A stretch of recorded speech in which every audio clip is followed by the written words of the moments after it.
বস্তুবাদী, রচনায় আলামিন হাওলাদার।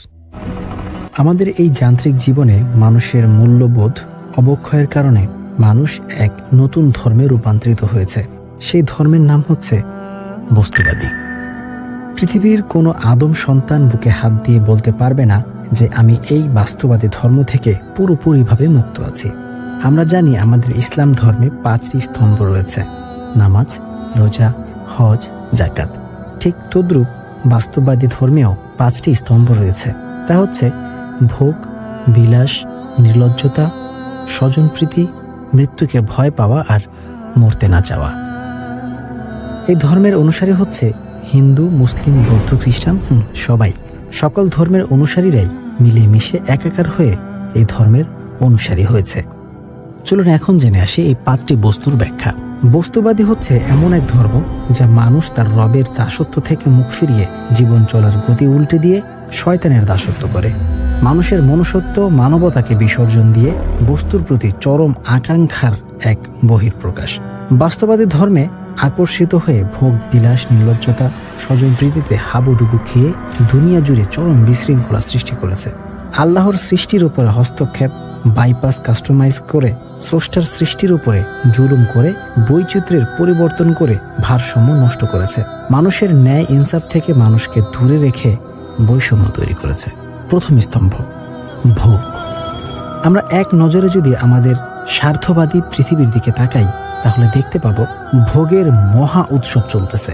একজন মানুষকে ভালো মন্দ যাচাই করার জন্য সর্বোত্তম হাতিয়ার হচ্ছে লোকটা ত্যাগী নাকি ভোগী, এটা খেয়াল করা। যদি লোকটা ভোগী হয় তাহলে বুঝতে হবে লোকটা নিঃসন্দেহে একজন প্রতারক। ভোগের রাজনীতি, অশ্লীলতার ছড়াছড়ি নারীদেরকে ভোগের পণ্য বানিয়েছে।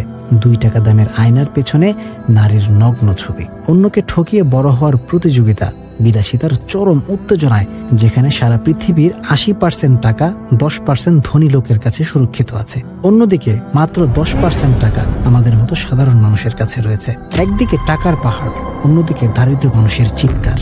নিজেদের ভোগ বিলাসের বিলাসবহুল জীবনযাপনের জন্য হাজার হাজার কোটি মানুষকে ঠকিয়ে ভোগ বিলাসের চাকচিক্য জীবনযাপন করে তুলেছে। কোরআনে মহান আল্লাহ পাক বলেছেন, লোকেরা জিজ্ঞাসা করে কি আল্লাহর পথে কি ব্যয় করবে, বলে দাও প্রয়োজনের অতিরিক্ত যা আছে সব আল্লাহর পথে মানুষের জন্য ব্যয় করে দাও। আমাদের মনে রাখতে হবে এই পৃথিবীর একচ্ছত্র মালিক, রাজাধিরাজ মহান আল্লাহ পাক মানুষের জন্য পৃথিবীর সকল ব্যবস্থাপনা সৃষ্টি করেছেন যাতে করে আমরা মানুষেরা এই পৃথিবীতে বসবাস করতে পারি। কিন্তু আজ যে মানুষেরা এই ভোগ বিলাসের প্রতি আসক্ত হয়ে মানুষের জন্য বৈষম্য তৈরি করে দুনিয়ার ভারসাম্য নষ্ট করছে, তাদেরকে আল্লাহ একদিন অবশ্যই পাকড়াও করবেন।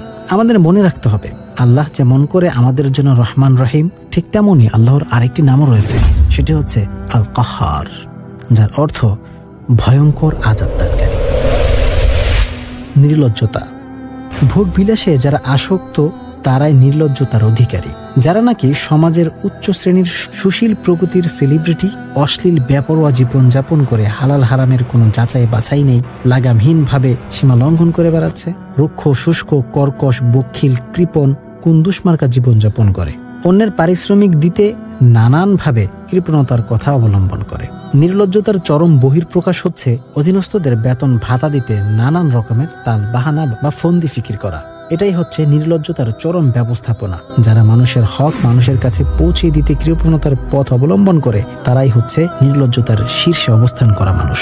তারা দেশের মানুষকে গরিব বানিয়ে রেখে নিজেদের মান সম্মান বৃদ্ধি করে তারা তাতে অনেক মানসিক তৃপ্তি অর্জন করে। এবার আসি বৈশিষ্ট্য স্বজনপ্রীতি।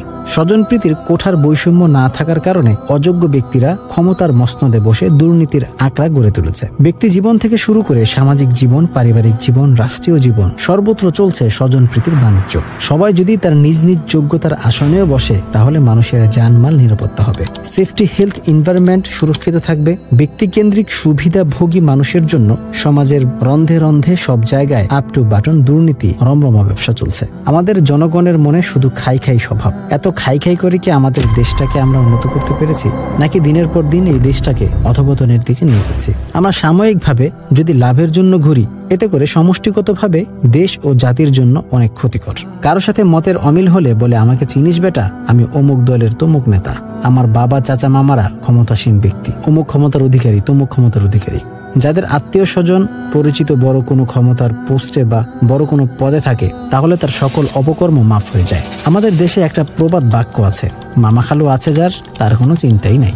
শামীম ওসমানের পরিচয় তার বংশধর, লতাপাতা, পঙ্খিলতা আত্মীয় স্বজন তার বাড়ির আত্মীয়র হাত ধরে, এদের মধ্যে একজন বাড়ির খাবারের গরুর ঘাস কাটে, তিনিও শামীম ওসমানের ক্ষমতা দেখিয়ে চলে। পক্ষান্তরে অন্যদিকে সাধারণ মানুষের মধ্যে যাদের কোনো নিজস্ব পরিচিত লোক নিয়ে কোথাও ক্ষমতার আসনে, কোর্ট কাচারিয়া, আইন আদালতে, অফিসে, সে ব্যক্তি সব জায়গায় ভোগান্তির শিকার হয়ে মরেছে।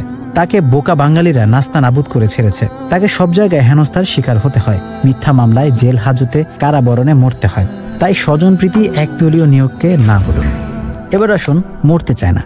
পৃথিবীর মায়া আসক্ত হয়ে বিলাসিতায়, ভোগ বিলাসে বস্তুবাদী হয়ে চরম অধপতনে পড়ে পৃথিবীর মায়া ত্যাগ করতে চায় না। তারা 1 মিনিট বাঁচার জন্য পৃথিবীর এক দেশ থেকে আরেক দেশে চলে যায়। মৃত্যুকে এতটা ভয় পায় যে মৃত্যুর কথা শুনলে ফ্যাল করে কেঁদে ওঠে। তাদের মৌজ মস্তি হায়াতের জীবনে বেপরোয়া পাগলা ঘোড়ার মতো ছুটে বেড়ায়, উল্লাস করতে করতে আর দাপট দেখাতে দেখাতে।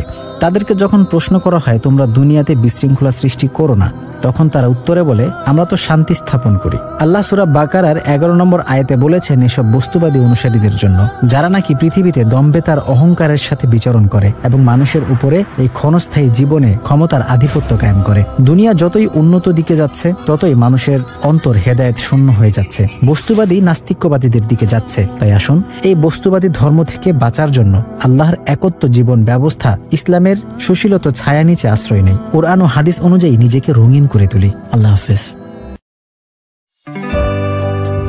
টাইম টিভি বাংলা, সত্যি উন্মোচনের অঙ্গীকার।